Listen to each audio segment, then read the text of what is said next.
One of my favorite quotes is by Oscar Wilde.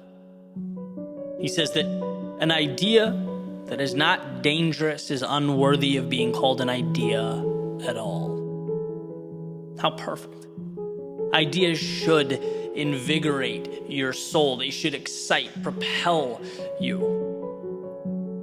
But there's a critical distinction, in my view, a fine line between ideas and identity. Bringing an idea to life is not the same as building your entire life around one idea, and the danger is that worldview creates self-imposed restriction. As Carl Jung says, it's not that people have ideas, it's that ideas have people. And that's a problem. It inhibits our greatest power, the ability to think. It means we're walking through life blind. Oscar Wilde says to define is to limit. Kierkegaard says, once you label me, you negate me.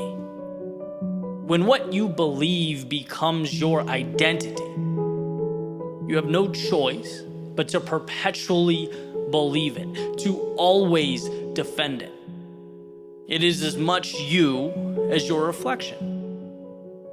And when answers have to support your beliefs, well, then their accuracy becomes irrelevant. It doesn't matter. You'll find a way to make it fit. You'll put that square peg in the round hole one way or another because the end has triumphed over the truth. I like to look at ideas this way. A world of trains, all next to each other, close proximity, going thousands of different directions, different ways, carrying different cargo, going different speeds. And you can hop on and off these trains as you see fit. If you no longer like the speed or the direction, then you change trains. You don't like the destination it dropped you off at, maybe it wasn't all you imagined it to be.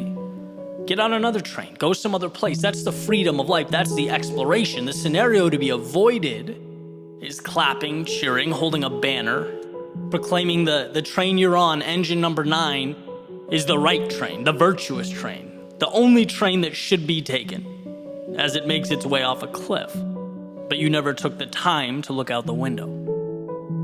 And to be clear, I'm not advocating that the goal is to have no principles, to remain forever neutral, or be this perpetual Switzerland. No, the exact opposite. Have ideas, have beliefs, stand for things that you care about. But care about them because they mean something to you.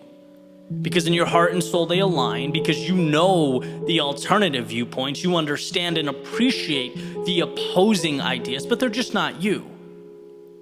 They may be, but they're not now. And you're okay with the train you're temporarily on, not because you put a blindfold on, sat down and called engine number 9 home, which is what human beings seem to perpetually be tempted to do. It's in our nature. So here is a reminder that a successful life is an aware life.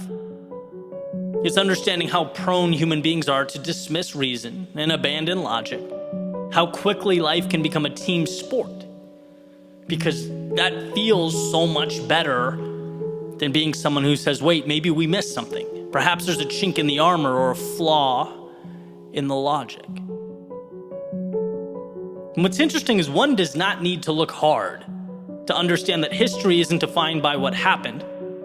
It's defined by how people interpreted and reacted to what happened, how they molded events into their personal narrative, like a potter making dishes out of clay. We live not in a world of facts, but a world of perception or lack thereof.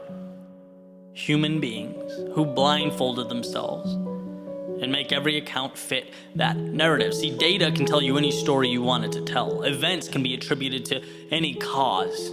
Our world is not black and white, it's very much gray. But we don't want to hear that as we attempt to make sense of what is. It's much easier to be for or against, over there or over here, yes or no. They say that if you follow the crowd, you will get lost in the crowd, and well, that's because the crowd eliminates the burden of having to think, to make difficult decisions. A crowd simplifies. A crowd is emotional, void of the thinking needed to change your life and the lives of others. The world should be explored, And one's quest to understand it should never be limited to the phrase, "it is what it is." Nothing is what it is. The world is a collection of stories, ideas. Or as I like to put it, almost 8 billion movie screens playing as we make our way through it. Life isn't a 3-course meal, it's a buffet. Where you choose, where you're aware of what serves you, where you put what matters to you in front of you. And when life becomes too straightforward, it's often because we missed a turn. When it becomes too easy to dismiss an opposing viewpoint, it's often because we don't understand it. When anything outside of a court or a field becomes a team sport, it's very likely that we stopped listening. That we left the train with logic and reason and are taking a nap on the one carrying emotion. There's so much power, there's so much beauty in simply being yourself. But permit yourself to understand who you are. Allow yourself to step outside of the box and access the gray area where life is better understood. Have your beliefs. Have the courage of your convictions. Seek out what truly matters in life. But don't ever let those ideas have you.